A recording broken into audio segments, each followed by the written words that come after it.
Hello and welcome everybody. This is the property meetup. We are on our third meetup, all of which have been virtual on Zoom as we are now. I'm very excited to say we have broken the 100 bookings marker, which is awesome. We just snuck through with 102. If you have been alert on Facebook in the last hour, you will see that as we got to 96, I got very, very excited and thought we might just be able to hit 100. And so I offered a one-to-one mentoring call place. I mentor people one-on-one, and I offered a 1 hour one-on-one slot. I normally charge £700 for that. So for the 100th person, that's free. And I'm delighted to say the 100th booking was Emma Smith. I don't know if we have more than one Emma Smith with us, but we've got your email address, Emma, and we will be in touch. Emma, who works with me, will be in touch, and we'll book a time for that one-on-one call. Hopefully we can get that done soon, seeing as we are all working from home. People are joining in their droves now, which is lovely. I'll start by giving you the intro of who I am and what we do. I think I know most of you. My name's Rob King. So I run the property meetup, which at the moment is a virtual only meeting.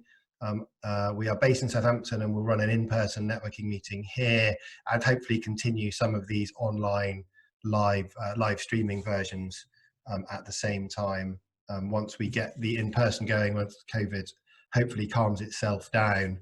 I run a company called King Property. We run a buy-to-let portfolio. We buy blocks of flats. And the thing that keeps us most busy, we create beautiful first-time buyer homes by doing commercial to residential conversions. We are supposed to have 24 flats for sale at the moment. As you can imagine, that's a little tricky. So we are very, very aware of the problems coronavirus is causing.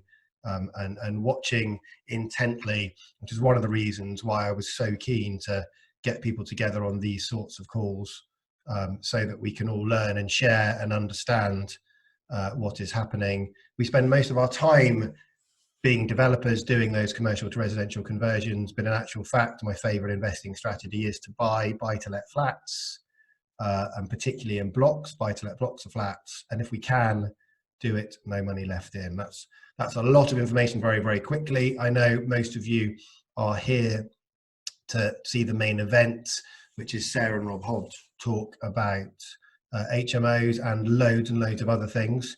Before we get to that, I have two little bonuses for you.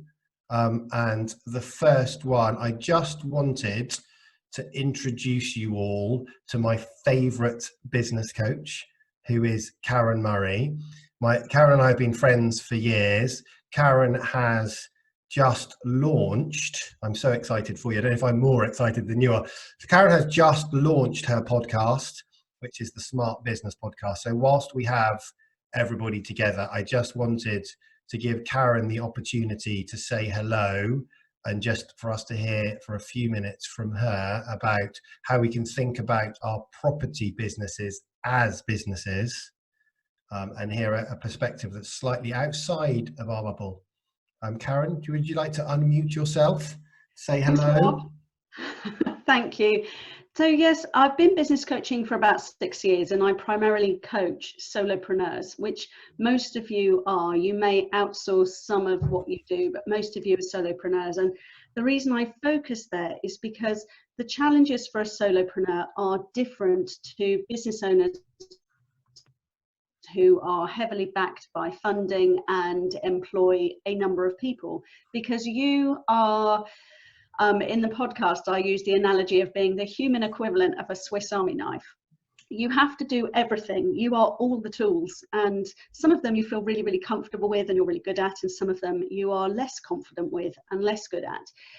But whatever the situation and however good you feel at what you have to do, you have to do it. And I think for me, that's why we as solopreneurs need some podcasts, we need some information that's just tailored to how we do that. And there's lots of podcasts out there. I listen to lots of them that are specifically about how you do online business, or how you run your property business, or just inspirational podcasts like Entrepreneur on Fire. But I just wanted to produce something that was more like a mini masterclass each week. Each episode is about half an hour. And it focuses around, as I say, the challenges of being a solopreneur and working your business instead of treating it like a kind of paid hobby. And sometimes we fall into that trap of being a paid hobby rather than really getting our businesses running smoothly right from the start, and putting in place things like processes and systems that enable us to work much more simply and easily. So that's what the Smart Business Podcast is all about, and it runs around an acronym of SMART, not the usual one for goal setting. I developed this for myself when my business was in crisis about 4 years ago. And SMART is to show up. As solopreneurs, the only person doing the work is you. So you better show up, and you better be methodical, have a purpose and a plan and systems and processes that enable you to run your business efficiently, so you have more time to do other things. A is to take action, preferably of the audacious and accountable kind. The R is to be relationship focused, because we all know business is founded on relationship, but it's very easy. We all fall into bad habits with relationships and taking them for granted. And T is really to be teachable, but not gullible. And I think one of the things when we are solopreneurs and we perhaps lack confidence in what we're doing, we easily find that we need to, buy the next course or the next online thing or the next bit of mentoring. We kind of fall into the trap of feeling like we need to constantly be learning. And I want us to stay teachable, but do that in a really focused way. So that's what that's all about, the Smart Business Podcast.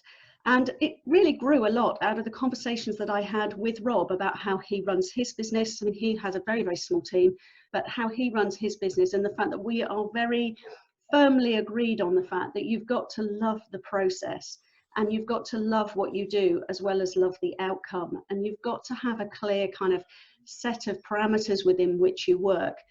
And Rob really has that. I really admire the way Rob set up his business. It's very systems and process driven, but he's very clear about what he does and the business model he uses. And I think it's a great example for everybody who's running their business. So some of the Smart Business Podcast came out of the conversations that he and I have over lunch from time to time.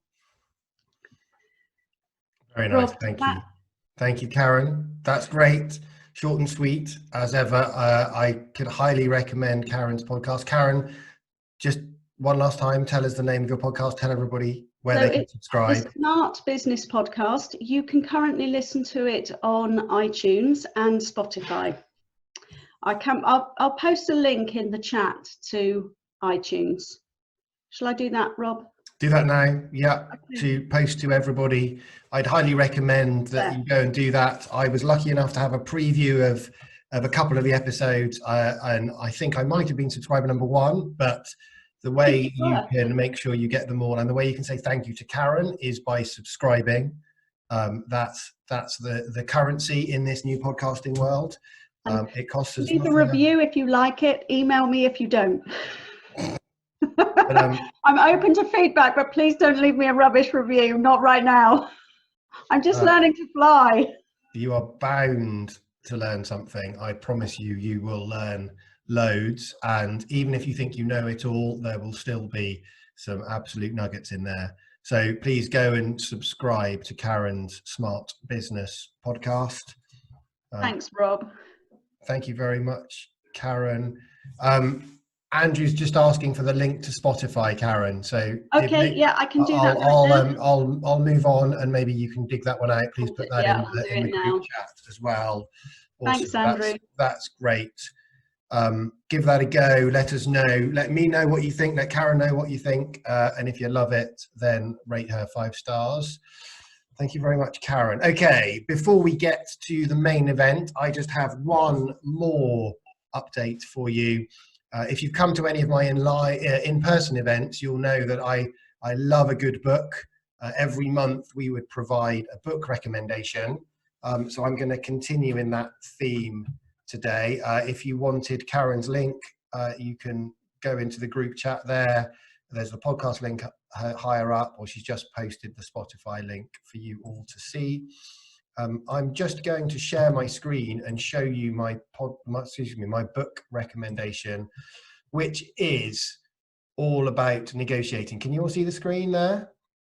So my recommendation is Never Split the Difference. This is the masterclass on negotiation.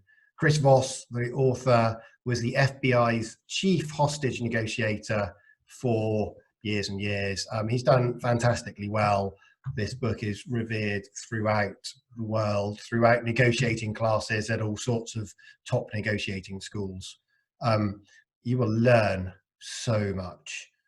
Go buy it, read it, listen to it. I do my reading on Audible mostly these days. That's fantastic. If it doesn't save you £10,000 off your next purchase, please get in touch with me and explain how. Honestly, it's fantastic. You will make more money selling. You will save money buying. You'll save money when you go and buy your next car. It's fantastic, a fantastic negotiating book. Whilst Karen was talking, I've put us live on Facebook as well for the first time. New little innovation. The advantage of being here in the room is that you can interact, you can ask questions. So get on the group chat, unmute yourselves, ask questions, jump in, join in, be part of the conversation. The more you give, the more you will gain. I absolutely guarantee that. Dorothy has just said he reads the book himself and it's such fun to listen to him too on Audible. Yes, thank you very much. I love the authors doing their own spoken word versions. It's absolutely fantastic. I could give you 1,000 book recommendations, but probably in my top 3 books ever is Never Split the Difference, and from a negotiating perspective, absolutely fantastic. Right, okay, that's enough preamble now for the main event. I'm very excited to say we have some friends of mine for a number of years now, Sarah and Rob Hodge. Now, they recently, 3 months ago, had a delightful young baby. 6 weeks ago. 6 weeks. I guess this wrong every time. 6 weeks ago, it just feels like 6 months for Rob, I'm sure. I'm astonished that they agreed to be our main speaker for this evening, given that Willow is only 6 weeks old. So I'm very grateful for that. We really were hoping to have both Sarah and Rob together. I'm sure you can all understand that we may or may not get that opportunity. I think 5 minutes before the meeting, things were looking good. Oh, hello. I'm just introing you right now. Okay. Sarah's just joining. Thank you very much. I was just saying how grateful I am to you both, well, all 3 of you, for joining us. Can't believe that you're doing this with a child only 6 weeks old. So well done. These guys run an incredible business. They are HMO focused. They operate remotely. And they do really, really clever, smart, sensible things. And it all looks fantastic at the same time as well. I have got a super long list of topics that I would like us to cover today. We're going to spend the next 45 minutes going over whatever it is Sarah and Rob want to tell us about, because if they want to tell us about, then trust me, you want to listen. So really excited to hear from them now. Time for me to stop talking and start listening. Over to you guys. If you could just start by letting us know who you are, what your business, tell us about May Green. Start there and we'll take it wherever we go. Sure. Well, first of all, thank you very much for having us on, Rob. So we run a company called May Green Investments, where we do quite a lot on social media. So I recognise some faces and names on the group today. So many of you probably already know us. We focus very much on HMOs, as Rob mentioned. We really have a passion for design, creating spaces not only look fantastic, but function really well. We've really tried to focus on like fostering communities within our HMOs, which has been an important part of what we do. So thinking about how things like the communal spaces are designed are just as important to us as how the bedrooms are designed. We've been running the company, well, we started the company back in 2016. We did probably about a year's worth of training at the beginning, which, to be honest, probably confused us more than it actually helped us. But after we got through that, we really started aggressively buying from about 2017 onwards. So right now, the portfolio, the way it looks, we've got 41 lettable units. So that's across 7 HMOs, and we've also got a buy-to-let in London, which was a flat that we used to live in and was kind of like the start, the catalyst really for investing in property. So we've got a few projects that we're in the middle of at the moment, which obviously are difficult to manage. We had about 14 rooms drop onto the market literally the week before we went into lockdown. So it's been an interesting time over the last few weeks. So all in all, the portfolio will probably be worth about 2.3 million, something like that, by the time it's all complete and finished. When we go back to normal, gross rent should be about sort of 20k a month, something like that. So as Rob mentioned, we invest remotely. So we're based down in Hampshire. The majority of our portfolio is based up in Manchester. So that really has brought its own challenges. But it's something that actually, in a lot of ways, has forced us to do some, I think, really good things in the business. So systems and processes is something that we're very passionate about. We've got a great team of people on the ground in Manchester as well. So for anyone that is thinking about investing remotely, I can't stress how important it is to have good people on the ground in your area. We do a lot with private investors. So we've raised a lot of private investment over the time that we've been working. So, and we funded deals in lots of different ways. So, that's been the core kind of side in terms of building the portfolio. We've also, we've started running some open days at the end of last year. So we took just over 100 different investors around our portfolio between the end of last year and just before Willow was born. So Sarah was walking around building sites at 37 weeks pregnant. Well, actually, I got kicked off the building sites probably on the last 2 HMO days because I wasn't allowed. Yeah, so I had to sit in the car all grumpy and wait for everyone. Yeah. So, and that was amazing. That was brilliant, to show people what we were doing. We got some amazing feedback from people. And that's sort of organically grown into a small group of one-to-one mentees that we have now. So we help some people build their own HMO portfolios, and some of our mentees are doing some amazing things as well. So I guess that's kind of us in a nutshell. Really. Lovely, thank you for that great intro, Rob. I'm conscious that Sarah, you're here with us, and Willow is quiet. I think that you are the creative inspiration behind your kind of design-led approach. So I'm keen to jump to questions around that at the moment right now. Maybe you could just describe a little bit about what you do, how you do it, how you're inspired, and some of the process behind that. I'm sure I'd certainly love some design top tips. Knowing how bad I am. As you're talking, I might, I've got your website up here. I think I might share the screen and show some people some of what you've done, because the website's fantastic and it shows off some of your HMOs really well. Firstly, what inspired you to have such a design-led business, I suppose, is my starter question. I think it's very much a team effort. So we are both very creative. So before property, I was, just to backtrack a little bit, I was in investment banking, but I always knew that really wasn't a career for me. I kind of, as you can probably tell from my accent, I'm Australian. I moved over here in 2009. I kind of fell into investment banking. But I knew I was quite creative, and Rob, his background was in kitchens, interior design. So he had that creative experience for 10 to 15 years. And then, how we got into property was we bought our own flat. We bought this real rundown property, and we always knew we wanted to put our stamp on that property. We were both quite passionate about design and had all these ideas that we wanted to create for our own home initially. So we used that initial purchase to sort of, test our design there, and we loved that process. And it actually showed us how to invest in property. It showed us the whole refurbishment process from start to finish, because without knowing it when we bought that, we did in effect do a buy, refurb, refinance, and we increased the value of that property by 150,000 in a 2-year period. That was in London, so it was helped with the capital appreciation. But in terms of the design, I mean, we really were inspired by that project and doing that project together.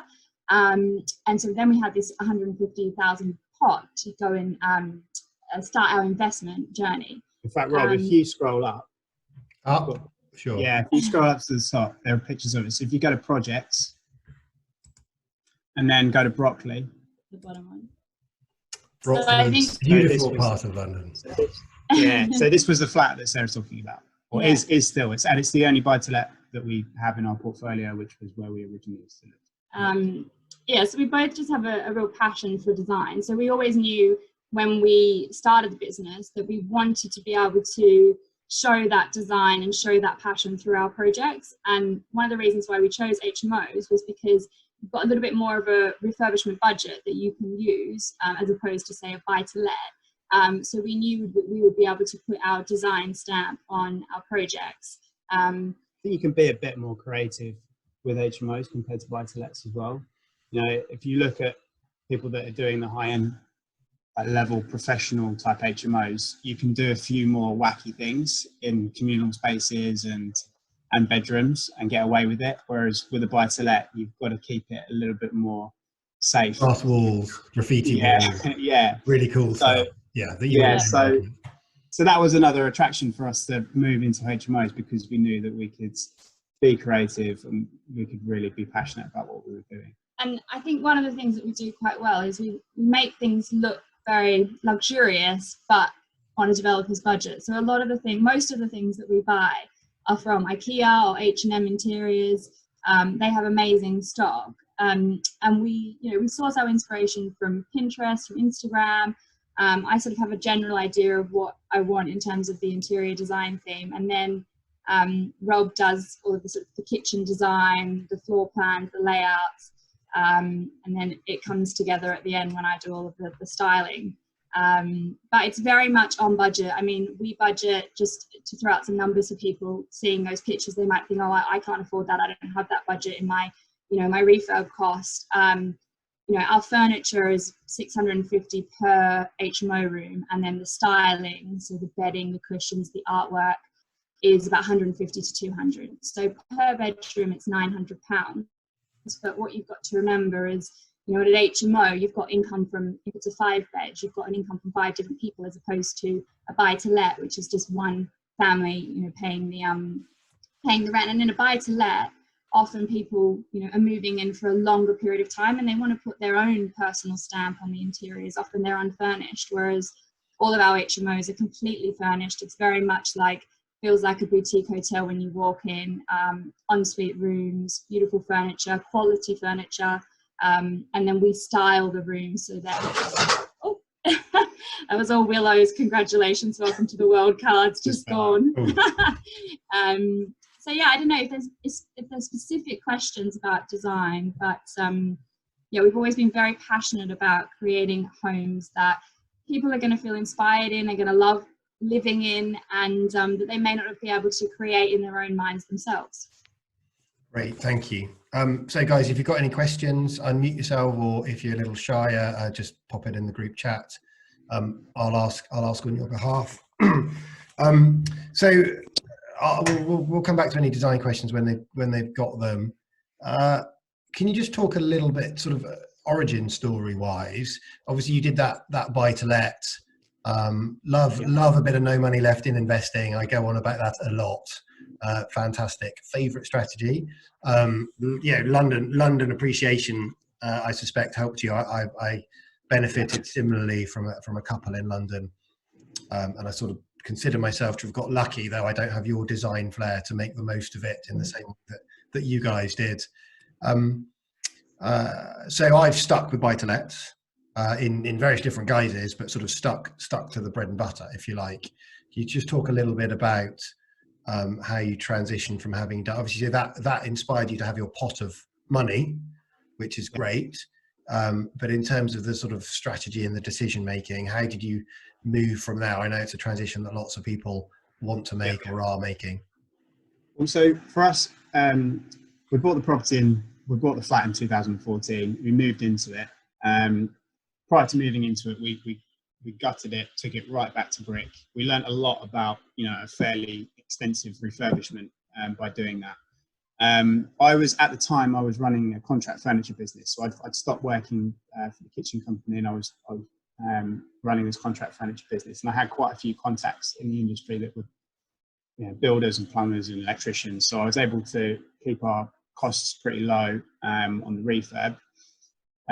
Sarah and I both really enjoyed the process of turning that flat into obviously the pictures that you saw, and we pulled out 150,000 2 years later. We were helped by the market going up in value, but we turned it into probably the best flat in Brockley at the time, and it now rents out for £2,000 a month, which for a 2-bedroom flat in Brockley is still really good. Yeah, great, really good. So we knew we were on something. We knew we worked pretty well as a team, developing that flat. With the business that I had at the time, it was very much kind of feast or famine. So I'd get an order in, it would be a contract that would come in, the money would be there, and then it would disappear as we were kind of delivering that contract. Then you get to the end of it, and I'd have to go back out and start selling again to bring money back in. And it was a continual sort of up and down, up and down, up and down. So Sarah wasn't happy in her job either. So we were looking for something that would bring in stable income. That was the number one thing. We didn't know anything about HMOs. Neither of us had really lived in one. We had no idea about the market. So we went and did some training, which, like I said at the beginning, probably made things more complicated for us than actually helpful. Okay. It was one of those programs where they teach you a little bit about every strategy. Right. And, we had no focus whatsoever. We were trying to do different things. And in the end, we were going to a lot of networking events close to us, and we didn't want to sort of travel as far away as Manchester. But one thing that we were seeing was a lot of people were investing in the north. And the more we started doing more and more due diligence on different investment areas close by to us, I think the thing that was really apparent was the really high spec HMOs in places like Manchester were actually commanding room rates very similar to places local to us in Reading, Slough, places like that. But the room rate, the purchase price on the properties obviously are vastly different up north to down south. So that led us to actually one day being quite sort of desperate to find a deal. We'd been looking for ages and ages and ages, couldn't get anything over the line. So Sarah and I actually got in the car and we said, right, let's not come home until we've got an offer accepted, and we'll just drive north. Like it's that easy, like that was even possible. Yeah. Naivety at its best, but anyway, you do that when you're desperate for a deal. Yeah. So we drove north. We stopped off at different places on the way. Sarah's I could sort of parked my business a bit at that point, and Sarah was working from home 4 days a week, so she had a lot of flexibility. She was hiding from her boss the entire time that she was doing the work that she was doing, but she was able to do all of her work. Sat pretty much. I still get a bit nervous when you say that. Yeah, you don't work there anyway. It's okay. You can say these things. Working from home, honest. Yeah, we know what you mean. Yeah. But Sarah would sit in the passenger seat firing out emails as I was driving up north. And then one thing we would do at every place that we'd stop off, every city that we'd stop off, something I did get from the training that was really valuable was the process of testing demand for HMOs. And this is something for anyone that's thinking about getting into HMOs. The most important thing is to make sure that you've tested demand, or one of the most important things. Yeah. So what we were doing is we were running dummy ads on Spare Room, which is Spare Room's the place where most tenants looking for rooms in HMOs are. And we would run these dummy ads at the sort of room rates that we would expect to be trying to get. We'd have some fake pictures of rooms that we'd found from Pinterest and places like that. and we'd see what sort of demand we got. And once we got to Manchester, we realized, we were just inundated when we were posting these spare room ads. So we realized the demand was so strong. We really like Manchester as well as a place, and I think that's another important part to it. You have to like where you're investing, especially if you are going remotely. And the thing for us, I think for both of us, we've always wanted to build a business that's eventually going to give us a lot of freedom. Sarah's Australian, as you've mentioned, and we spend a lot of time going back and seeing Sarah's family. One day we want to move to Australia. So actually, by us building a business that means we are investing remotely, it means that when we do eventually decide to move abroad, we've built the systems, we've got the people in place that will potentially allow us to do that. So that was, in terms of why we went down the HMO route, it was for the income, and then obviously the investing remotely came kind of secondary to that. Okay, I've just got a question come in, Sarah, or maybe for Rob, actually, I don't know, about design. And so if you love good design but aren't much good at it, would you recommend concentrating on what your strengths are, or learning about it, or maybe budgeting for good quality design consultants? What would you? I think it's all about what you're passionate about. I mean, you can and we're very big on outsourcing. We outsource a lot of our business to virtual assistants, and we can come on to that in a little bit. But both Rob and I love design. That's a part of the business that we love, and we're very passionate about it. And that's why we aren't just naturally good at it. So it's one of our strengths. So that's why we've stuck to it. If you're not good at it or you're not confident, then, but you want to try to do a bit of design yourself, go and source inspiration from Pinterest or Instagram. You can pick up a lot of ideas that you could replicate in your own projects from seeing other people's projects or things on Pinterest. However, if it's just not something that you love and want to really be involved in, then there is someone out there that will love that and want to do that and deliver that for you. You just have to find someone that isn't obviously has that skill and isn't going to be too expensive, and then you need to build that into your deal analysis from day one before you get into the deal, so that it's factored into the numbers. I know from my own experience that it's very expensive. I mean, we have astonishingly good. The people we use, they call themselves interior architects, and very, very good on an interior design team and a more internal architecture team. Very, very good. Come up with phenomenal designs, do great dressing. Have a wonderful team who does really good dressing, but it is very expensive. And every single time we do it, we're constantly thinking, is this something we can replicate somehow? Some of my team, as small as it is, loves the fact that I'm paying them to choose fabrics and go out shopping. They're being paid to go shopping, which is the best day ever as far as they're concerned. But another thing you could look at doing is look at interior design students or people that are starting out in their career, and ask them to work with you on one project and create sort of a template for interiors that you can then roll out for future projects, so you're not having that expense on every project. So the outlay will be a lot higher initially, but then you can replicate that, and then that might give you the confidence to tweak a few things on different projects once you've done one. The other thing as well is there's so much out there now. Instagram is such a great place for inspiration, and when there are lots of people like us that are doing this kind of level HMO. Pinterest is another good place if you want inspiration for design ideas. The majority of the things that we implement as design ideas in our property aren't original. They're things that we found from other people. So it takes a bit of time and effort to do this. There's no doubt about that. It's much easier to do the cookie cutter. Right, I'm going to design one style of HMO and replicate that over and over again. For us, it's kind of a bit of a gift and a curse, isn't it? Yeah. Where in many ways, we like replicating things. We like doing things differently over and over again, and it's really helped build our brand. You know, we've built a brand on social media. We've got a lot of people following us, and that has led to a lot of amazing opportunities for us. And I don't think that would have been the case if we had just done one type of HMO that we could only post, you know, pictures of the same rooms over and over and over again. So, yeah, I think if there is that thing where if you're going to go and outsource it, it's going to be an additional cost. But if you spend the time going out there, looking at what other people are doing, you can be inspired to bring that into your own projects.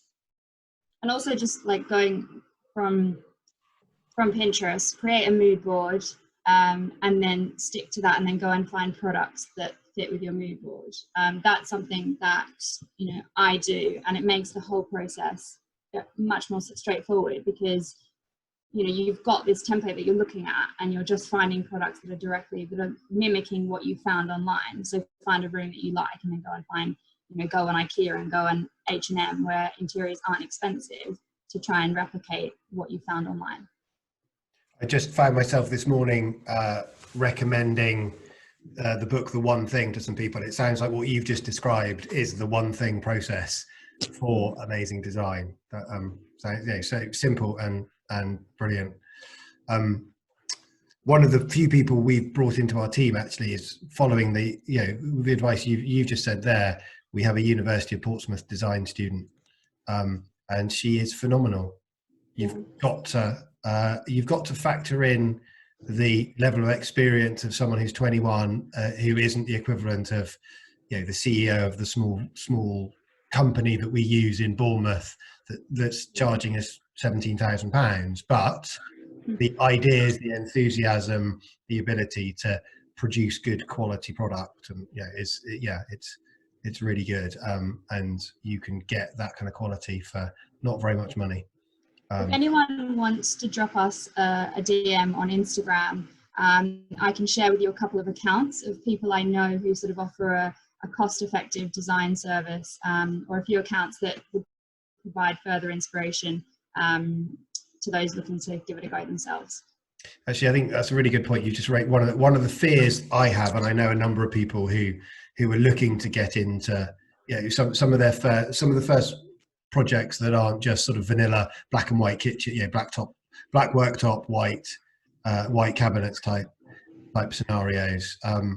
If like me, you don't understand design, it's hard to know where to spend the money, what to pay for, and what is sort of good value for money in the design space.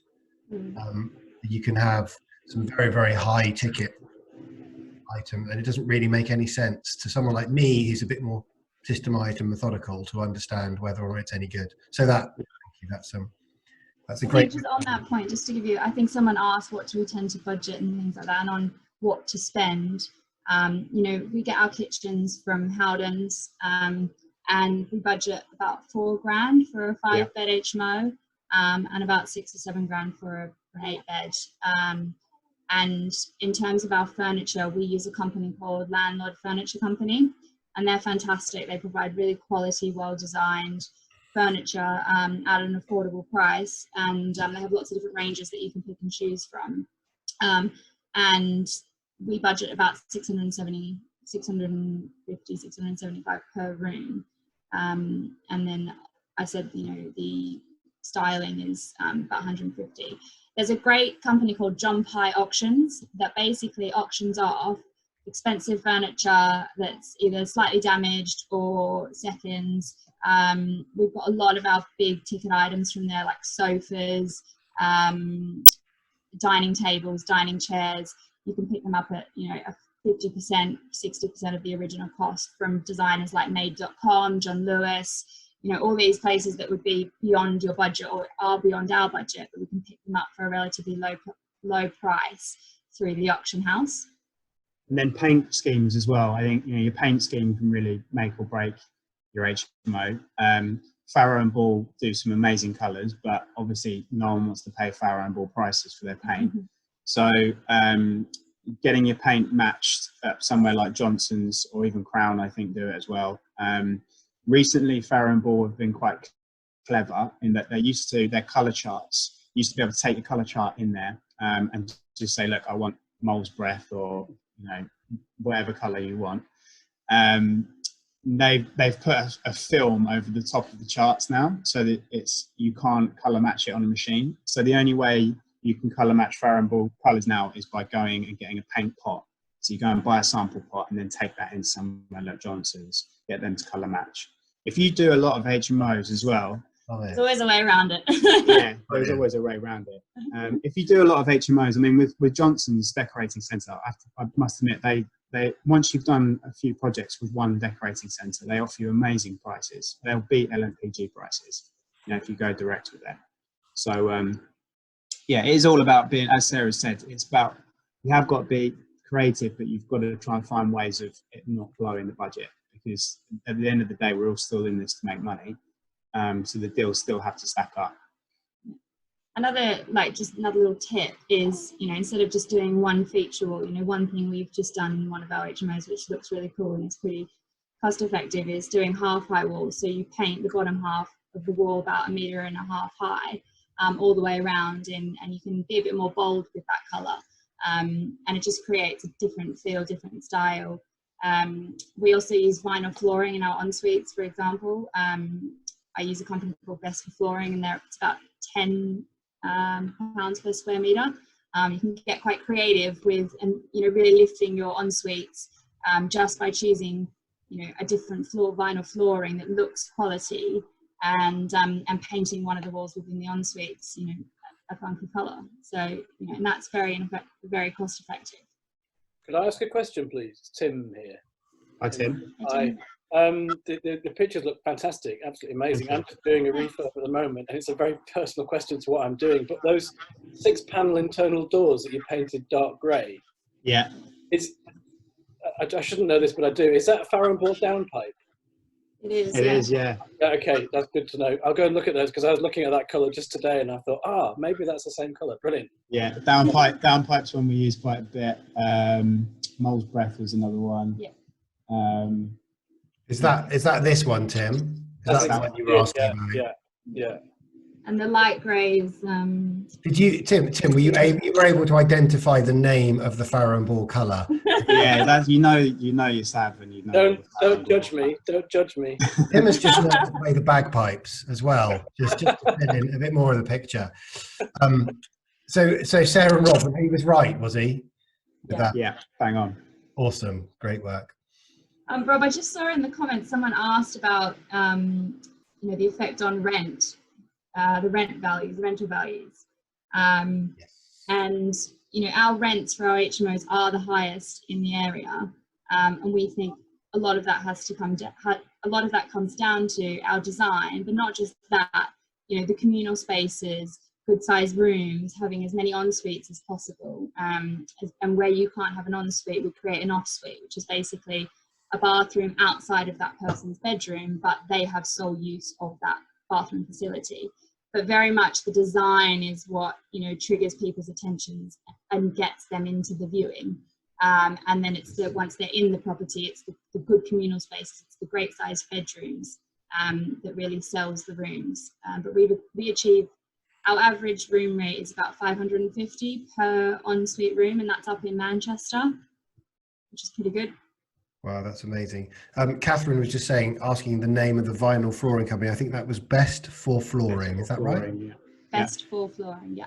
And Christine is saying, where is everyone getting these pictures? So mostly we're following Rob and Sarah on Instagram is what we do. Yeah, Instagram is definitely the best place for the newest. Their website is obviously great. We've yet to update it with some of the latest projects. So if you want to see the latest stuff, Instagram's the place.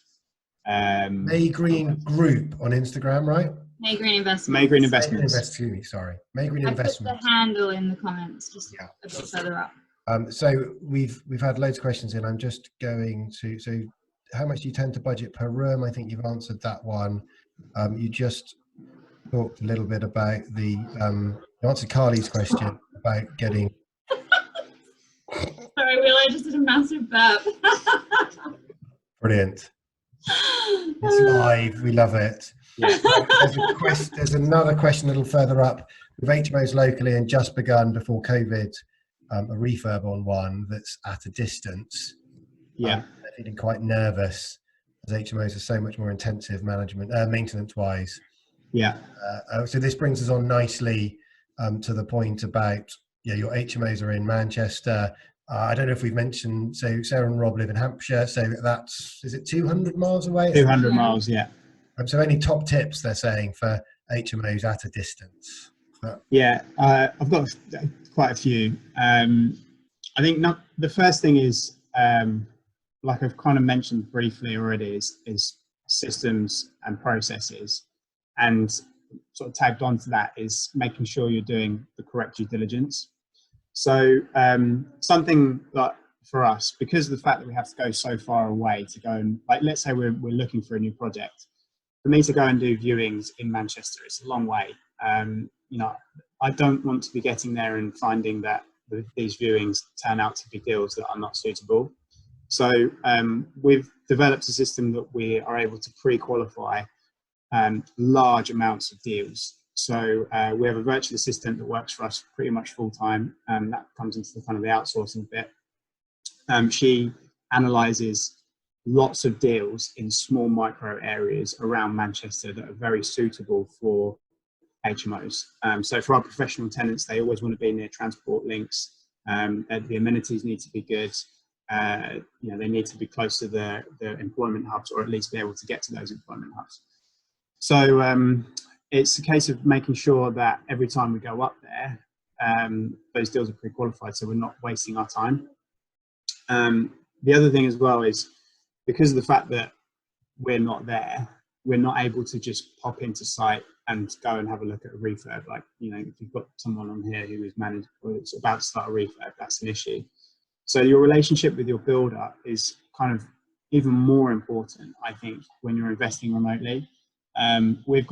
We've had quite a few different builders. We've been burnt by some, but we've got one now that is amazing. And he really goes out of his way to go the extra mile for us. He'll do video walkthroughs on site very, very regularly. He'll make sure that he's spending time explaining to us exactly what's happened. He's brilliant with admin, which is like a bit unusual for builders. Like, he uses Asana.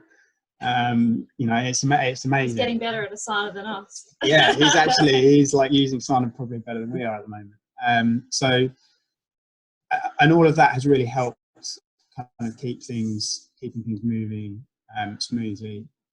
Obviously, your letting agent is really important as well when you're investing remotely. They are going to be the initial contact with your tenants. We actually have WhatsApp groups on each property. That we are our own WhatsApp groups. Our virtual assistant is on that WhatsApp group. Sarah and I are not on those groups because we don't want all of our tenants to have our phone numbers.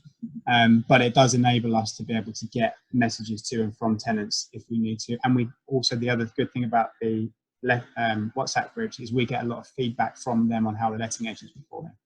Someone asked you're using a managing agent. So Yeah. I'm just trying to summarize some of the questions that are coming. So you're using a local Manchester-based managing agent.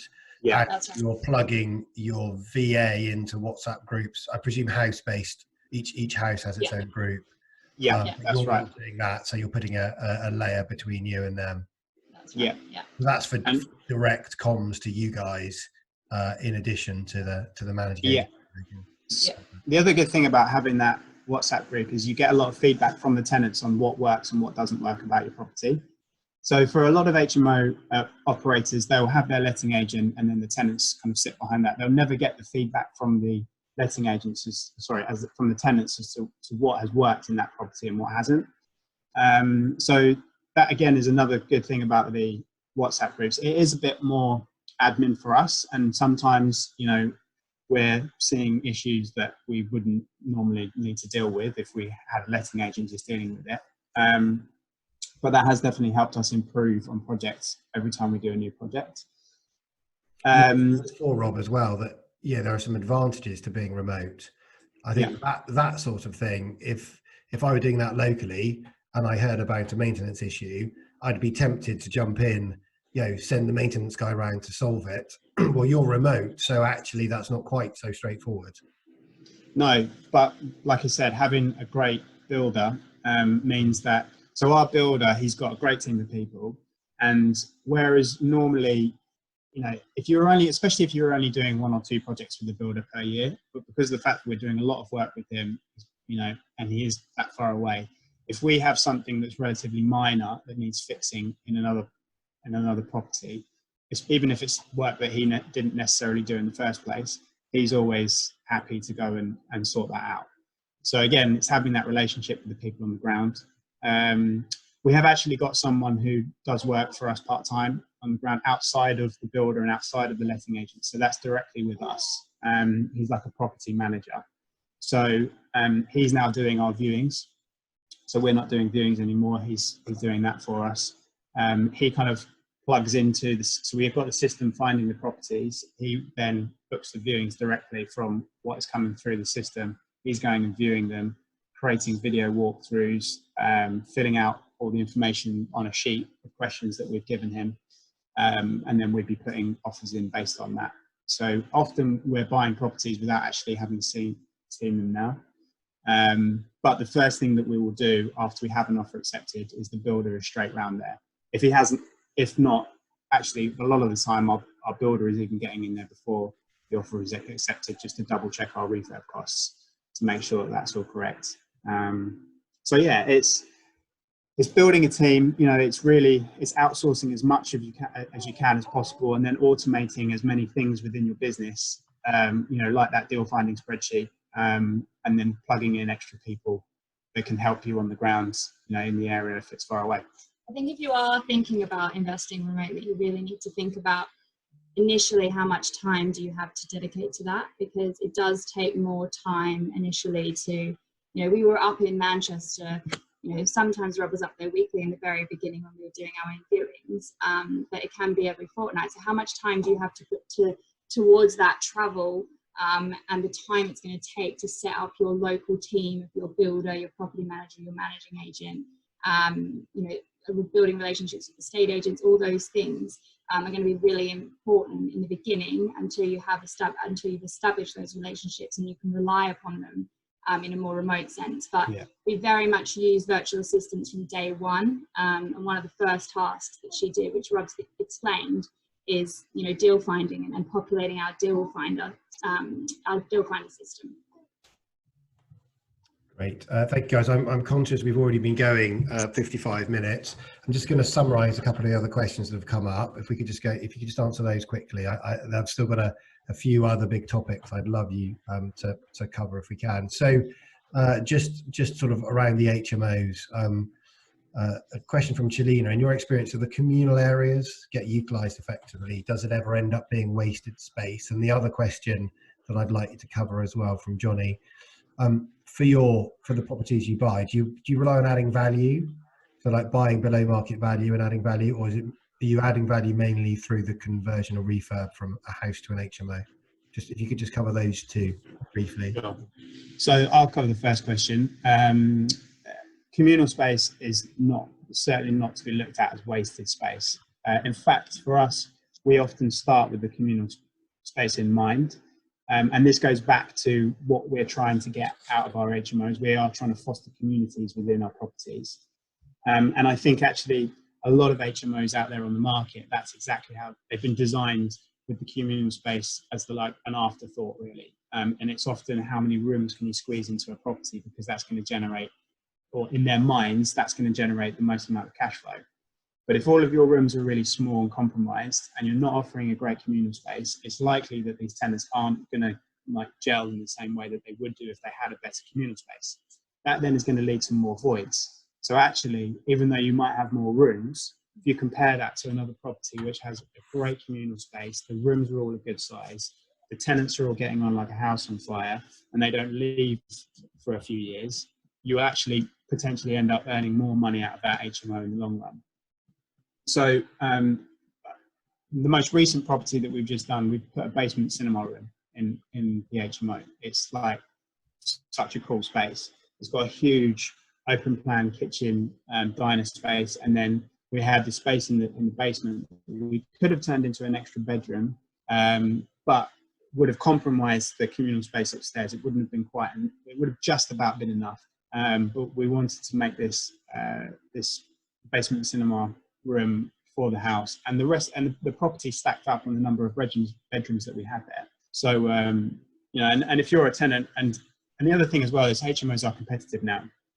So if you're competing with lots of other HMOs in the area, and your property's got basement cinema room with 65-inch TV, and you know the next one down the road doesn't have that, you know, you're more likely to attract those tenants. In terms of the second question, we don't really focus on below market value, but we pre-qualify all of our deals before we go to our viewings. So that, and the way that the system works is it takes the asking price that the agent's asking for and the done up value. And we get the done up value from a valuation tool. Some of you might have heard of Home Track. There's also another tool called House Price AI. And that basically has all the information populated from Land Registry of sold comparables. So the system compares those two figures, and if there's a big enough gap between the asking price and the done-up value, then the system will populate that as green to go and view, because it means that we don't have to offer some ridiculous amount below the asking price to make the deal stack. So a lot of our deals we've offered very close to asking price, because we know that there's the bricks and mortar value is a lot higher than the asking price for that area and that type of property. On our bigger HMOs, it's very much been about adding value. So in our most recent 6-bed HMO, we went into the loft. So we essentially created more floor space by adding 2 ensuite bedrooms in the loft and doing a dormer conversion. On the 8-bedroom, we converted the basement, and we did a big extension out the back to create the kitchen diner and the further bedroom. So it's a combination of those two things. Thank you, guys. I'm gonna move on because there's lots more I think it's worth covering. There's 1 or 2 questions on Facebook around some of the other topics around investors and things. Before we get to JVing and investors and partners, I see Willow has been stirring, seems to have settled again now. Just in case we might lose you, Sarah, can I ask about Instagram? Yes. You seem to be the queen of Instagram. I'll take that. I personally would love to understand a little bit about how you would advise the rest of us for doing that, and I'm sure the rest of the audience would too. Yeah, sure.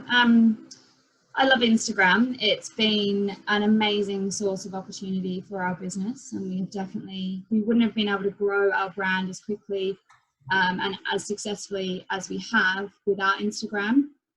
So the thing I love about Instagram and what makes it different from other social media platforms is it's an engagement powerhouse. So people go on Instagram to engage with people and also to engage with brands and businesses. So a lot of people go to Instagram to look up a business or look up a brand and look at what they're doing. So if you're not on Instagram, if your brand or your business isn't on Instagram, you are losing business. So our approach to Instagram has always been add value. So we always try to offer our top tips, give our advice, give a sort of behind the scenes look into our business. It's very informal, it's very casual. We try to highlight, not just, oh, look at this fabulous deal, look at these amazing interiors that we do, but the real insight and the real challenges behind running a property business, down valuations, issues with builders, delays on site. So we're very honest and open, and I think that makes you more approachable. So I would say find out what sort of content you want to deliver on Instagram. It's very much not about sales. Don't go onto Instagram and try and sell anything. The sales will come and the opportunities will come from a business standpoint from you just being present on there and engaging. But the key is engaging. And it's a two-way street. So you want to put good quality content out there, because Instagram is all based on an algorithm, which I'm sure most of you know. And the algorithm will push your content to more people's accounts if you have rich what they deem, what the algorithm deems as rich content. So for example, that might be on your post, you have comments that are 4 words or more. So that is deemed as rich content.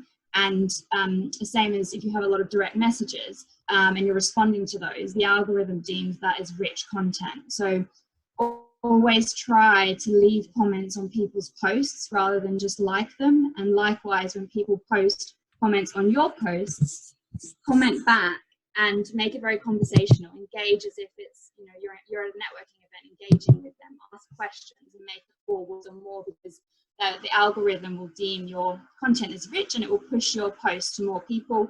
Hence, you'll get more likes, more followers, and the opportunities will come. And we've raised a lot of private investor finance through our Instagram profile, people that have found us and come to us, and we now get about 3 to 4 investors a week approaching us, saying, I've been watching what you're doing on Instagram. I really love your company values and what you stand for, and I'd really like to invest in one of your projects. Can we have a conversation? So you never know who is watching. Also, Rob mentioned our HMO days and our mentoring. That's all grown extremely organically through our profile on Instagram. And because we're so design focused and design led, every time we do a property, we get that professionally photographed. So we have anywhere from 80 to 100 amazing looking photos that we then have as content for Instagram, for our Instagram profile. So, you know, that's the way that we share what we do as part of just what we're doing. I don't know if that was helpful, if anyone has that's massively helpful. So and particularly the thing you talked about, when we're on Instagram viewing other people's profiles and looking at their pictures, you're saying don't just like them, but actually comment on them. Yeah, comment on them. The algorithm engage with other people. Engage with other people. It's a deep yeah, and use hashtags. So you can use up to 30 hashtags per post, and if you look on a hashtag, it will tell you the number of posts that have used that hashtag. Try not to use hashtags that have 500,000 or over 500,000 posts, because your post will just get lost in the mix. Try to use hashtags that have a smaller number. So, you know, anywhere from 20 to 50,000 posts, because what people do is they follow a hashtag, and once you're following a hashtag, anyone that uses that hashtag on their post, your post will come up on their feed because they're following that hashtag. So using the hashtags, you know, pushes your reach on Instagram to people who aren't following you, but they're following a hashtag, like hashtag property developers or hashtag, you know, HMO. And they'll look, and if your picture and your content captures their attention, they'll click on your profile. They're probably going to like you. They're probably going to engage with your profile. So it's another way to boost engagement and boost followers. Great. Thank you. Really. I would say one thing: don't buy followers and don't use an algorithm to get followers, because what is the point of buying fake followers that don't engage with you, and the whole purpose of the social media platform is to engage? And it's so obvious when people have done that, and you see people that have got like 100,000 followers, and then you look at their posts and they're getting like 10 likes. Yeah. And you're like, you know, we know where you haven't earned those followers, you've bought those followers. And I think it really, you know, it does your own brand a disservice if you do that. It's a fantastic networking tool, and it's free marketing for your business. So why wouldn't you be on there? Am I right to say, and I can't remember, Sarah, if you've told me this personally or if Rob said this, it requires time and dedication, a lot of time, a lot of input, a lot of learning, a lot of hard work. So it's free from a monetary perspective, but it's not free from a time perspective, and it's a skill. But like anything, you know, if you're going to do something to build your brand, you're going to have to put time into it. It doesn't happen automatically. You have to, however much time you put into it will directly affect what you get back out of it. Great. Thank you, guys. So we've covered off most of the topics I want to cover. You touched on joint ventures and financing, and how Instagram has been a really good source for that. Could you just talk a bit? So we understand that lots of that has come organically from Instagram, which is fascinating, and a really 21st century source of source of money. Could you talk a little bit about how you use those funds, how you work with investors, just briefly, and then I'll ask you one final question before I draw it to a close. Yeah. So, well, one thing about just to talk about the Instagram and linking that to investors is, for most investors, all investors really, the most important thing is going to be trust. You know, they're going to need to trust you, and that you are going to do a good job, and that you are going to deliver what you say you are going to do. And I think having an Instagram profile where you're displaying your own projects builds that trust and really helps to, you know, get you there a bit quicker. So that's one of the reasons why we get contact from people through Instagram, is because they see what we're doing, they see the types of projects that they see that we're actually out there doing it, rather than just saying that we're doing it. In terms of how we work with investors, we've got several different ways. That we either bring them on on an angel basis, which is where they would effectively loan money into the company on a project by project basis. We have JV partnerships, and often the angel relationships roll into JV partnerships. We've never JV'd with anyone that we don't know. You know, JV is it's like a marriage, right? You're connected in so many different ways. Your credit profiles are connected. So we always start off on an angel investment basis, where they would loan into a project and be repaid at the end of it, either by a refinance or, you know, a combination of other things. But the JV partnership, that generally is where an investor is putting the money into the deal, we're doing all the work, and then we're splitting asset and cash flow 50-50. So predominantly all of our angel investors and JV partners really are hands-off investors. You know, they want to be involved in May Green style projects, but they don't want to be involved in the headaches that go with property investing. And for us, that's the best kind of investor, because, you know, they're leaving us to kind of get on with delivering the projects and making them a great return, without necessarily wanting to micromanage different parts of, you know, the refurb or the build or the design or those kinds of things. We do also have a flipping strategy as well. So, and this is something I think for anyone that's thinking about getting into HMOs as a long-term income generating strategy, you have to have a flipping strategy as well on the side, because it's like those deals where you get all the money back out again are really difficult to find, in our experience anyway. So having a strategy where you're selling something and you're bringing pots of cash in, particularly if you are locking up, you know, chunks of money in deals that are investor money. So we have a strategy where we buy 3 HMOs, 2 of them we keep, and then 1 we sell. So there's a good opportunity to sell HMOs, ready-made HMOs. There are people out there that want to buy an HMO, but they don't want to do the renovation. They don't want to go and get the license. If it's a big HMO that's over 8 bedrooms, then that means planning permission, and, you know, there's lots and lots of different hoops that you have to jump through. So to get an HMO to a point where it's done, finished, tenanted, and you've got all those things in place, there's quite a lot of value for that. So Great. So yeah, that's kind of how we would work. I think maybe that's a whole show in itself where we could talk about HMO flipping. That's a real. I love a niche within a niche. That's a brilliant. Yeah. And, there's loads of positives, but also loads of dangers. I could give you a whole world of sorry stories from Southampton of people who would have gone very wrong if they'd done stuff like that. But maybe we'd love to have you back for your HMO flipping strategy. That's I've not heard many people systematically employing that into we all build capital, we build our asset base, we run out of cash, we need some sort of large chunk of cash generating strategy. But to do you have to put your own funds into deals as well. You know, I think to be at a point where, you know, everything is funded purely by investor finance, that's quite, you know, and especially if we look at what's going on in the world around us. Oh, it's cracked up to me, I'll tell you. Yeah. So that's where, you know, selling off some projects as ready-made investments to people that are literally looking for a turnkey investment you know, that's our flipping strategy rather than going and doing, you know, a residential refurb. Yeah, and there are lots of people out there, lots of people who have high paid jobs who want an investment. There's some more questions coming in. I'm afraid we're going to run out of time. Rather than do that, guys, that was absolutely fantastic. I think we could be talking for another hour and we still would have lots more to say.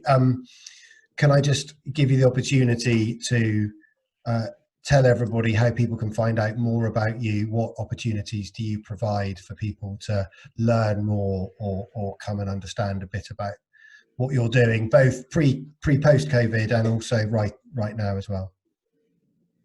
Yeah, well, you can find us at Maygreen Investments. So Instagram is, you know, as I'm sure you can all guess, is where we're at in terms of social media. We're not really very active on Facebook, very much about Instagram. Our website is maygreeninvestments.com. That's more very much investor led. So if you're interested in investing, that's really where to go to find out a bit more information about our investment opportunities. In terms of you know, helping others get into HMO investing, as Rob mentioned, we do mentor a small group of people. We very much limit this because our main business is growing our own portfolio. So we do limit that to a certain number of people to allow us to offer a very good service, very personalized service, and it is one-to-one mentoring where we have a call every 2 weeks. So that we can have any spaces available for yeah, so we've got some at the moment. Yeah, we have got some available. And then obviously our HMO days, which we're not doing at the moment, and we kind of put on pause from February because Willow was coming. We're thinking about whether we can do some sort of virtual HMO day. So we're sort of planning that at the moment, but we'll probably be picking up the HMO days again, and that's based in Manchester, where we take you around 2 or 3 of our properties, a finished HMO and then 2 in refurb, and then we do a very intensive Q&A session at the end of the day. So, you know, again, we'll announce that on Instagram, and then you can book tickets through our website. So, yeah. Brilliant. Thank you very much, guys. That was fantastic. Really. Thanks for having us. Yeah, thanks for having us. Really insights. Karen, thank you very much for your little intro at the beginning. Do you just want to remind us of your podcast so everyone can subscribe? Oh, you're so nice, Rob. Thank you. Yes, it's the Smart Business Podcast. So if you want to go and have a listen, that'd be great. Be kind. They're my first ones. Guys, I'd highly recommend you listen to Karen, a way to get access to her content for free, just like you've listened to Sarah and Rob for an hour's mentoring for free this evening. So thank you very much to you all. I said I would offer a free one-to-one mentoring call with 100th ticket that was booked tonight, which was Emma Smith. So if you want to get in touch, we know Emma. Well done, Emma. You know Emma, brilliant. Yeah. Emma's also about to have a baby, so okay. And she's going through a nightmare with some builders. Hope you don't mind me saying, Emma. So Rob will be amazing mentor for you. Well done, Emma. I look forward to learning a bit more about you. We have the next one of these. So the Property Meetup number 4 is next week. They're coming thick and fast at the moment whilst we're in lockdown. That's with Michael Primrose. Right now, there is so much going on in the finance world. Literally every day I have a different conversation with a mortgage broker or with a mentee who wants to know about what they can buy or what they can refinance or what they can do. Things are changing all the time. There is a lot of money out there, but it is hard to get at. So Michael has the inside track on what you can do, how you can do it, and the best strategies for going about that. The website for booking has just been updated. You should be able to book now for next week. So that's Tuesday, I think Tuesday the 28th, that will be 7 p.m. We'll have Michael Primrose on then. And a final thank you to Sarah and Rob and Karen and everybody for attending. I hope you've all had a fantastic time. I certainly have learned loads. Thank you, guys. That's really awesome. See you all in a week's time. Bye. See ya. Bye.